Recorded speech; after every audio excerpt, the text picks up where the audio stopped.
Welcome to this episode of the Million Dollar Mastermind.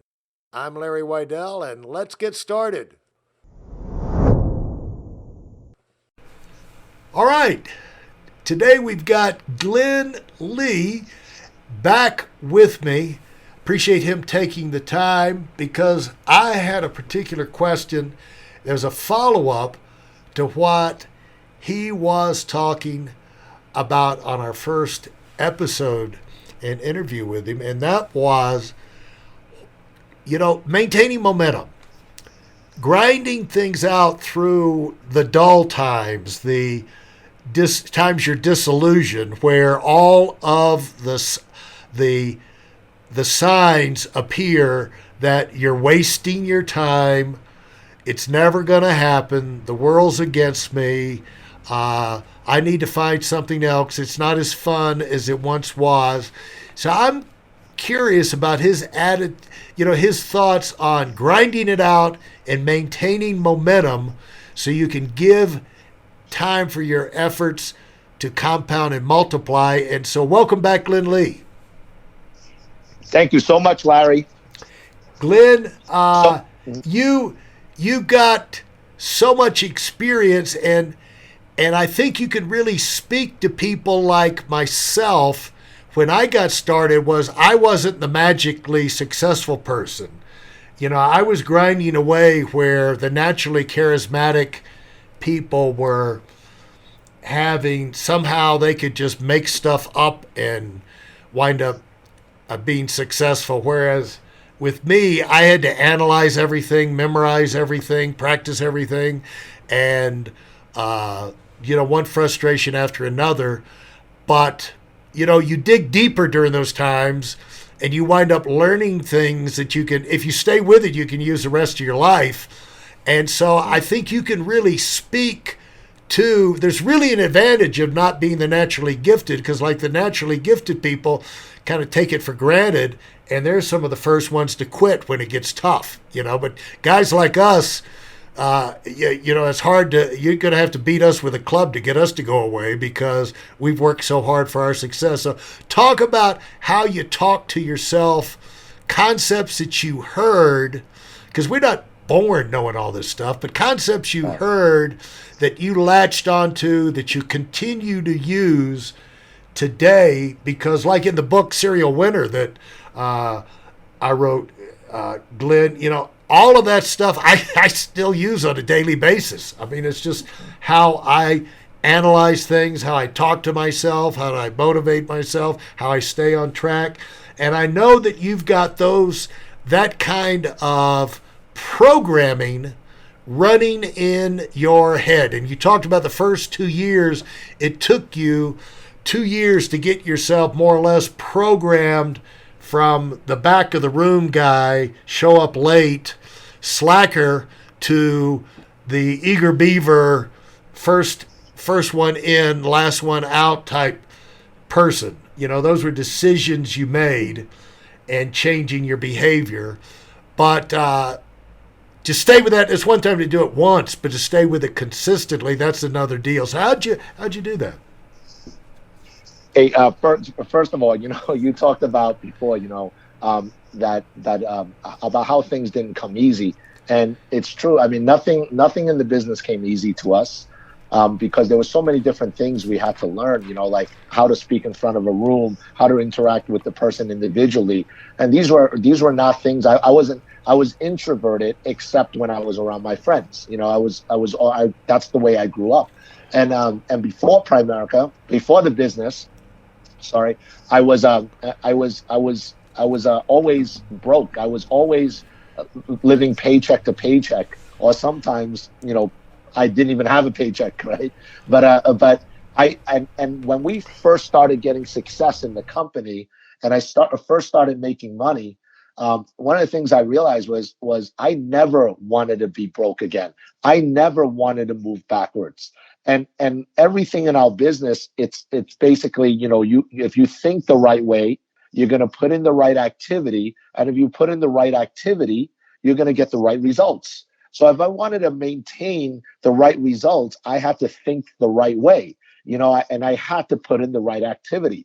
So I was always afraid to move backwards. I was always afraid, especially in the beginning, where what if this is not real? What if it was temporary? So I always felt like, man, I had to fight. I had to fight. I had to fight.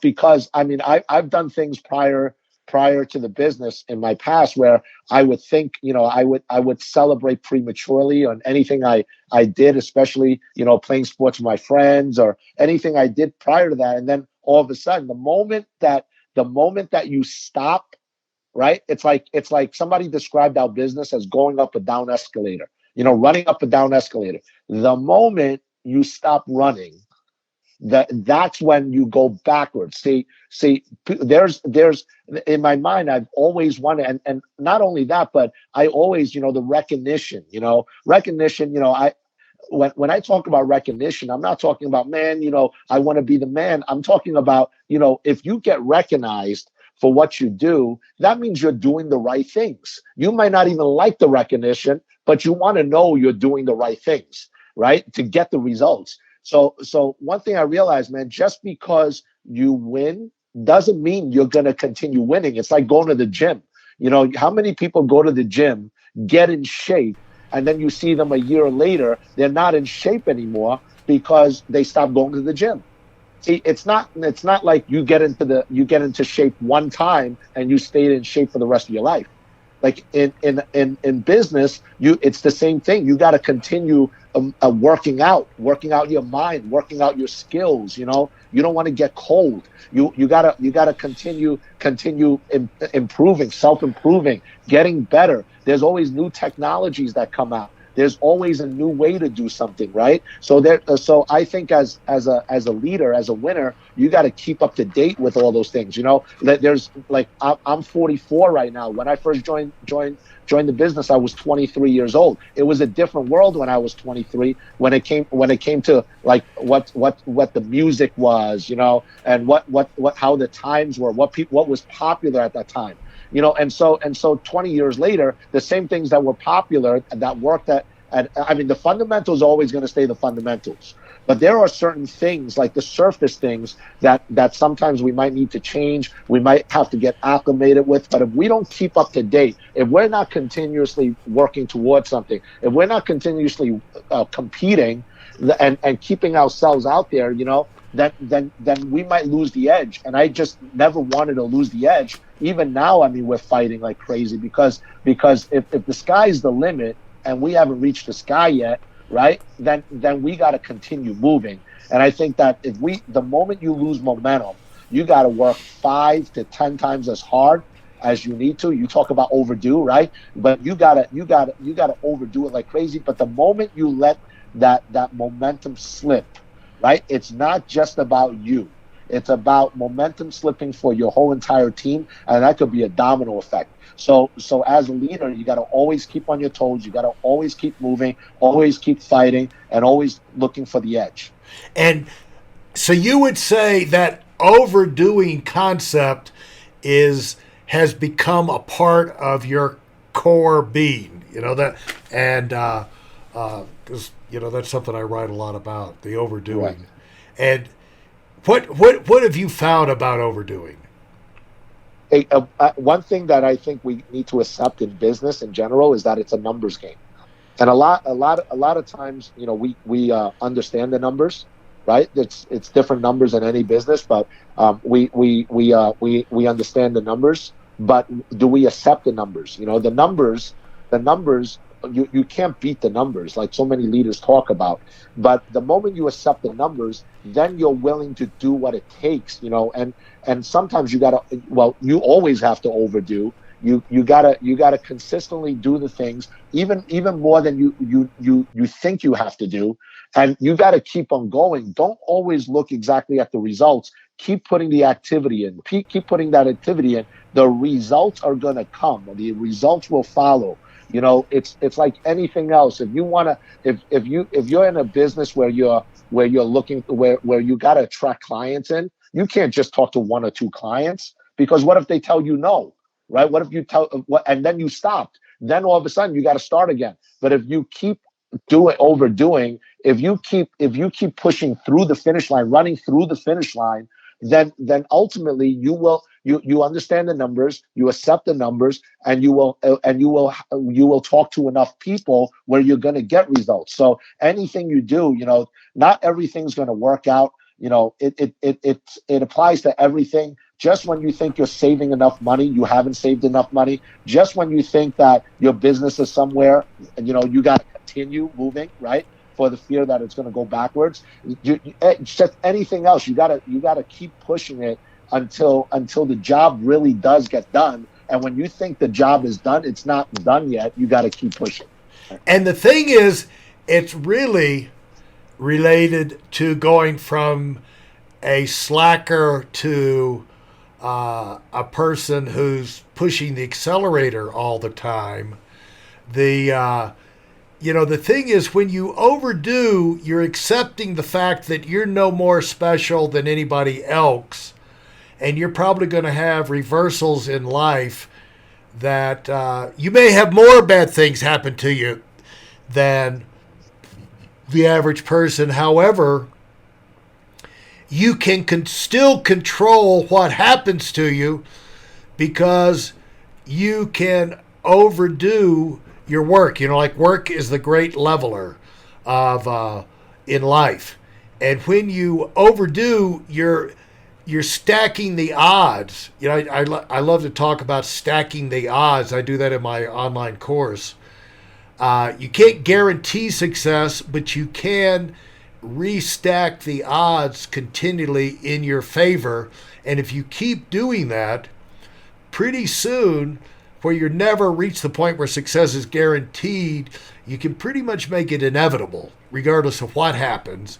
And that's you controlling your destiny rather than being a victim. And you talked early on, and one of the first decisions you made on your earlier episode was where you talked about, I realized I had to get on a different track if I was going, otherwise my friends were going to leave me in the dirt. They were going to go out and get great jobs and have great lives, and there I'm left behind, and they won't even know my name, and I don't want to be the joke of the team, the lowest paid guy in the group. And so that idea of taking responsibility for yourself really relates to how you respond when things, there's the despair or there's the boredom about whatever project you're in, right? Because, we all go through it every day, Glenn. Mm-hmm. Well, anything in life that you want extraordinary results from, you gotta put in the right time, and you gotta do different things. You can't do the same things that people do that get normal results. You gotta put in extraordinary activity. You gotta do the things that other people are not willing to do. And so the concept of overdoing, keep moving, and not thinking that you're better than the numbers, right? That you're better than everybody else, that you don't have to go through the numbers. I'm more talented, I'm this, I'm that, and so I don't have to necessarily do the same things that other people have to do. It's like the story of the tortoise and the hare, And so just because somebody is more talented doesn't mean you can't beat them long term, as long as you're willing to put in more work. Like you talked about, it's the great leveler, the great equalizer, right? If you're willing to do the things other people are not willing to do, you will get the results that other people are not going to get. And so we're in a business where it's always a win-win situation. So when we do certain things as a leader, when we do certain things, other people follow. And if we don't do certain things, other people will follow that as well. So I really believe, like you talked about, taking responsibility. I think a lot of times most people, when they're not where they want to be, they blame shift. They talk about, it's the government, it's my neighborhood, it's my parents, it's my schooling. But ultimately, who can change that but us? I heard someone say, if you didn't come from a great foundation then go build a new foundation.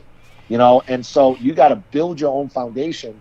And I also heard another great leader talk about, if something happened to you before you're 18, if you were poor or broke before you were 18, it might not have been your fault. But the moment you turn 18 and the responsibility turns over to you, where there's enough resources out there, if you want to win, you can go win. And if you got the desire and willing to do the work, man, it's like success does not have to be unique for some people. It could be for everyone, but but if you're not willing to do the work, it ain't going to happen. So you have to put in the work, have to put in and be responsible for where you're at. And once you realize that, then make the changes necessary, and then keep consistent, and then it's game over.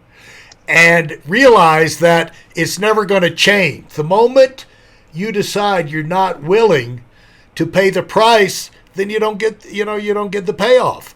It's only the people who keep paying the price, keep doing the things that make them successful. In other words, keep going to the gym and working out with purpose, and eating right and everything. Those are the ones who stay in shape. Otherwise, you're going to be like Russell Crowe in Gladiator, and the buff body, the commander, this, that, and the other. And then, now if you take pictures of the last time I saw a picture of him, he looks like he's gained 700 pounds. And people were, the interviewer was saying, well, what happened to the Gladiator guy? And he said, well, I just don't have that body anymore. And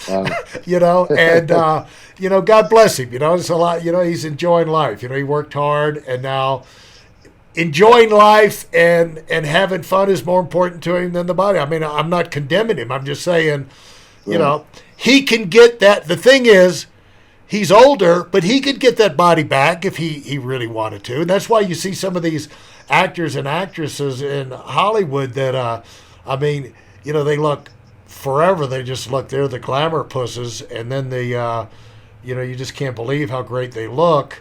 It must come natural. And then you see them a few years later, and it's like, what happened to them? And, like even Lady Gaga, she turned into a whale, and, but now she's back skinny as a rail again. You know what I'm saying? It's just like she was going through some things and she just didn't worry about it that much. But, when she got her game back, and now she's skinny as a rail again, and it's like, Adele, she had all her hits, and she kind of ballooned up, had some personal situations, but now the woman's lost over 100 pounds, and so looks like $1 million. And so not only can she sing like an angel, she looks like an angel. And so, different things. You can change your life when you get yourself in the frame of mind you're willing to pay the price. And so thanks for going through that, Glenn. That was really impactful and really on the money. Thanks so much. Appreciate that, Larry. And thanks for listening to this episode of $1 Million Mastermind with me, Larry Weidel. If I've helped you in any way, leave us a 5-star rating and review on Apple Podcasts. For more information like this, listen to our other $1 Million Mastermind episodes, and check out my Weidel Academy YouTube channel, and visit us on WeidelOnWinning.com. I'm the $1 Million Mastermind, and until next time, go, go, go.